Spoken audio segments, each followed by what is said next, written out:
My name's Graham Abbott. I work for Public Health and Communities, and my role is mental health lead, and a big chunk of my role is suicide prevention. As Sarah just said, please, I'm going to be talking about self-harm, I'm going to talk about suicide, and then go on to talk about building a suicide-safer school. But absolutely, as Sarah just said, this is quite a tricky topic. So if because of your personal lived experience or for any reason you need to just nip out, get some fresh air, but please feel free to do that and look out for each other as well.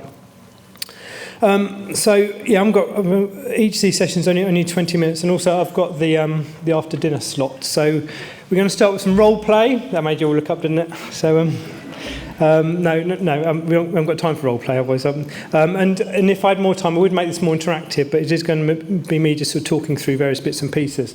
So if we move on to the next slide. So initially talking about self-harm, there's some definitions up there, but I guess the key take-home that I'd encourage you to think about when you think about self-harm is don't focus on the self-harm. Take 2 or 3 steps back. About self-harm is a coping strategy, a not helpful coping strategy, but actually it's emotional distress, and actually there's stresses which are causing that emotional distress. So that's probably the key take home. On the next slide, it's got the cycle around self-harm. So if we start at the top, emotional suffering, emotional overload.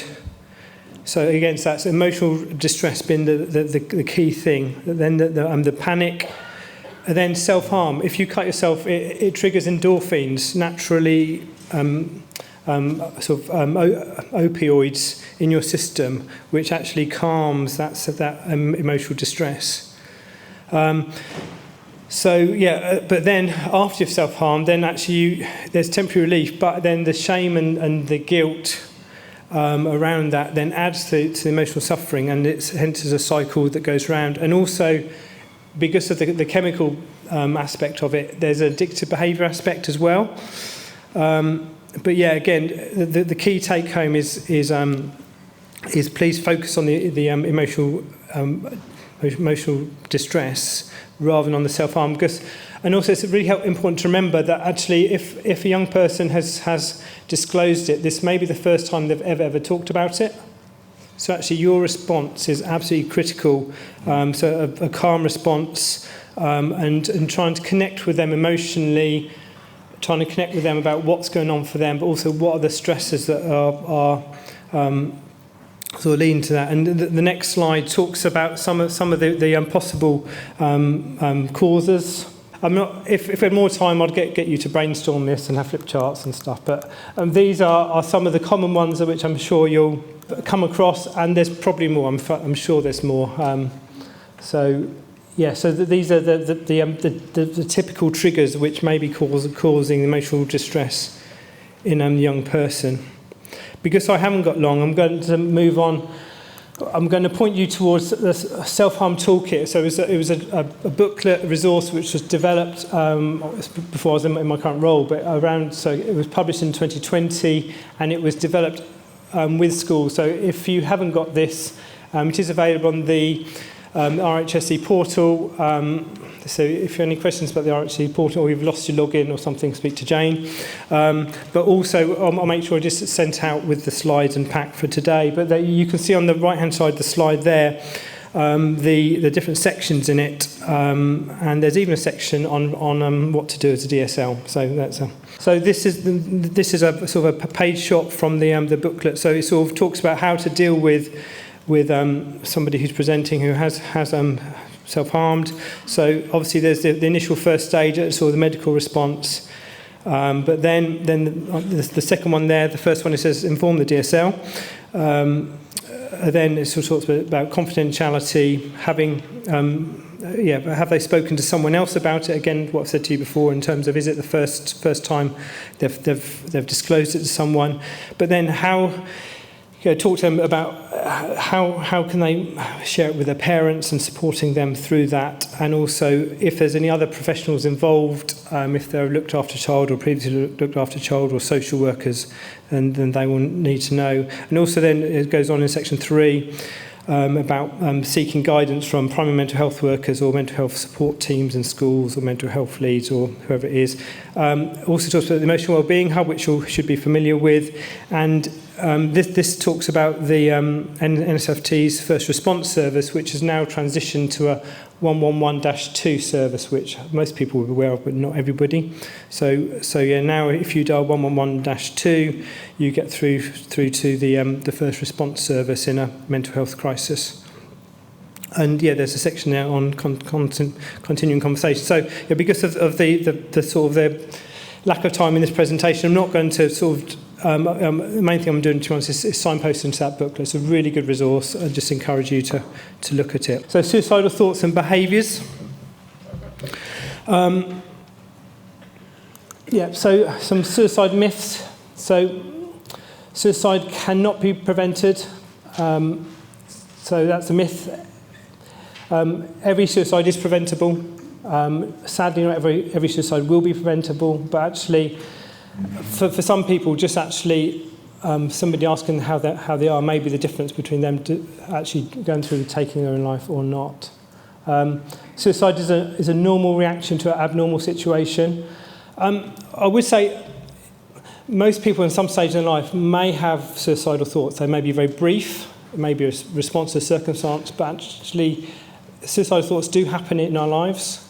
But for some people, suicidal thoughts can be a significant trigger, that can be very, very significant in terms of something they're living with. Suicidal thoughts are a stress response.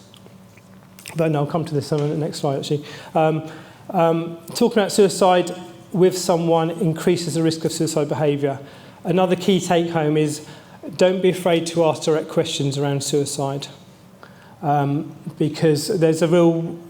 Sometimes people are really concerned about, can I use the S word? Can I say, have you had suicidal thoughts? Or am I going to make it worse? For most people, it's a real relief to actually have talked about it and to actually have it out in the open. And people who talk about suicide will not complete or attempt a suicide. The latest guidance is actually suicide risk is impossible to assess. So we shouldn't be trying to do it. Actually, we should be thinking about the safety of the individual. But and part of this is actually sometimes if someone has made their decision, I'm probably talking about adults rather than children, actually they appear a lot more positive. There's a sense of weight lifted of them. Then actually they think, well, that person's okay. Actually, that's not always the case. So it goes back to the previous session about professional curiosity and just sort of asking those sort of questions internally to yourself. So the diagram here, so this is a bit of theory around suicide. So on the left-hand side here, we've got behaviour triggers. So I guess what's gone before that triggers suicidal thinking, and it moves across to right to suicide thinking to suicidal behaviour or actions. So so what's gone on? So stress and stresses, as I said earlier. So suicidal thoughts are a response to stresses. But also children, young people and adults will have a natural vulnerability according to their genetic makeup, their sort of nature and nurture of their experience of life as to whether suicidal thoughts are going to be a significant challenge. Life events can be a significant trigger. So in my role, I get to look at the whole sort of lifespan of suicide sort of, deaths as they happen. And sadly, life events, relationship breakups, probably sort of the most significant is a significant trigger. Also mentioned there trauma and ACEs. So if a young person, if a teenage young person in their teens have had 7 or more ACEs, then the risk of suicidal thoughts and suicide actions go up 51-fold. And there's a piece of research around that. If children you're aware of that had very difficult starts and horrible things happen to them, actually the suicide risks are very, very real. So what takes someone from suicidal thoughts towards suicidal actions? And the research says it's defeat and humiliation. So thinking about the online session, actually a picture's gone out and a young person feeling humiliated. Entrapment, so in that situation again, feeling trapped by the situation. And then enduring mental pain is another sort of significant factor that will take somebody from suicidal thoughts towards suicidal actions. And often, and say always, it's not about necessarily wanting to die.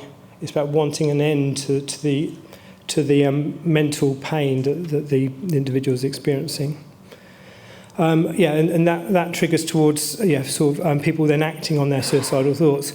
Then we have what we call positive and negative moderators, so that impact each of those things. And I've just listed on here some of those. So the positive ones will be if someone has got really good problem-solving skills, or they're supported to do that, having goals to aim for, social support, feeling you belong, and having a positive attitude, that they really help build people's resilience. But the things which then also can impact people and end up spiralling downwards would be an easy access to a means of taking your own life,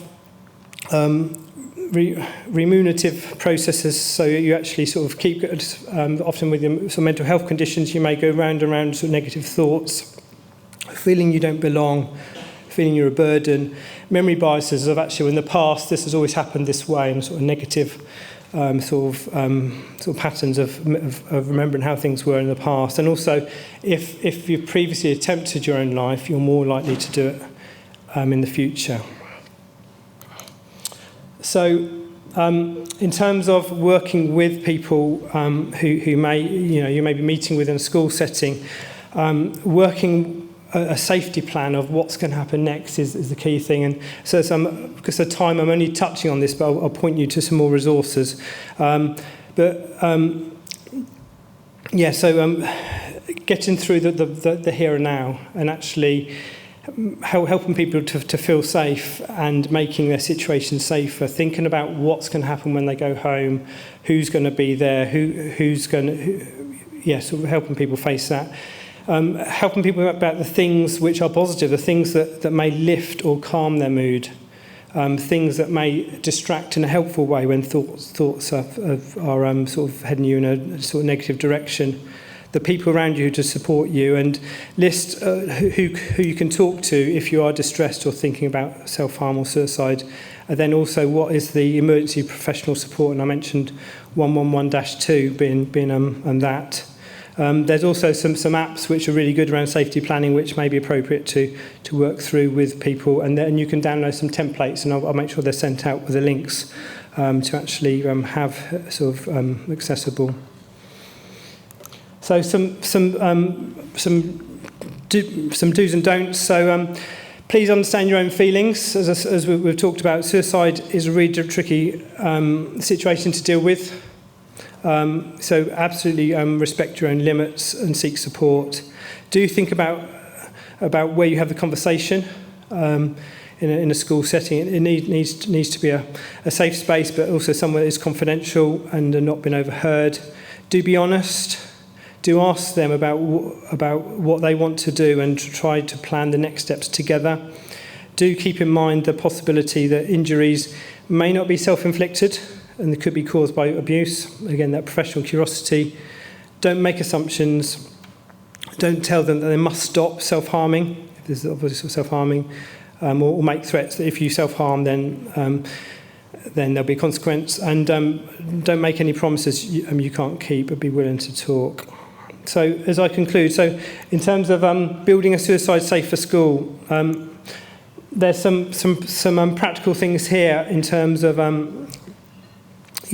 guess it is about the emotional environment, the emotional culture of the school. It's about having an emotional health awareness. So as children grow up through the education system, that you're encouraging them to see the importance of emotional health, about developing coping strategies, positive coping strategies, about reducing the stigma around the barriers around talking about emotional health, emotional literacy stuff, communication skills around talking about emotions, making it easy to seek help, and also, again, the professional curiosity factor, again, risk factors and vulnerabilities. Be aware of the students that actually have got more complex needs because of their home situation, their mental health, their vulnerabilities, risk factors, trauma, sexual identity and neurodiversity, and also the impact of bullying, which is often theme in case reviews. Having a safe space within your school environment that children can go to. Some schools have got couth booths so that children and young people can access the couth sort of service online during the school day. Developing a suicide prevention policy, we can send you out a template policy that you can think about for your own setting, but these very much think about the big cog there, so about your core team that's going to respond. What skills and training do they need? But also then have you got a clear sort of plan and protocol in place to respond? Think about the whole staff, everyone from caretakers and reception staff to teaching staff, and actually what awareness training do they need to have? And I'll give you some links in the next slide or so. And also, what's the plan for escalating cases that need external support? But also being prepared if you have to respond, because you may be informed of it as a senior leadership team on a Sunday night and have to respond to it the next morning. So actually being prepared, and again, we can give you a sort of a template response plan to think about, and that includes, as it's helpful to think about, how do I respond if there's a suicide attempt where someone survived and actually would be coming back to school at some stage. So as I conclude, so some support organisations, the Samaritans, which you'll be familiar with, Childline, Cruise Bereavement Service, Papyrus, a really good resource for schools. Have a look at their website, they do some training as well. The source.me.uk, really good resource for young people in Couth. And also the bottom one there, you're probably aware of this, but there's some really good NSFT, some really good parent workshops. So actually, if you're working with families and you're aware that the parents are really struggling because of a whole range of different, I've mentioned self-harm and suicide here, but there's a whole range of I guess sort of psychoeducation webinars, and they're able as downloads. People can attend them live. So just worth making a note of. There's some useful apps there. I'm not going to read through all of them. Give you a chance just to look at them. And the last slide is the training. So if you, the top one there, the listen video, it's been produced locally. It's a 3-minute video, a really good, I guess, in terms of the whole school, the whole staff sort of training video for general low-level awareness. Zero Suicide Alliance have some free online training, about 20 minutes online training. minded.org, if you want to deliver training, there's some modules there specifically focused on schools with some video clips. So, and it is a sort of thing, if you've done the training, you would be able to then deliver it to your staff team. So really recommend that. Suicide first aid training for 1 or 2 individuals who would be your primary response. Also the NSFT have a schools development programme where there's some psychoeducational resources for yourselves and for the staff teams. And local organisations, Student Life, they also provide suicide first aid training if you want a local provider. Right, I've rattled through that and I'm on time. Okay.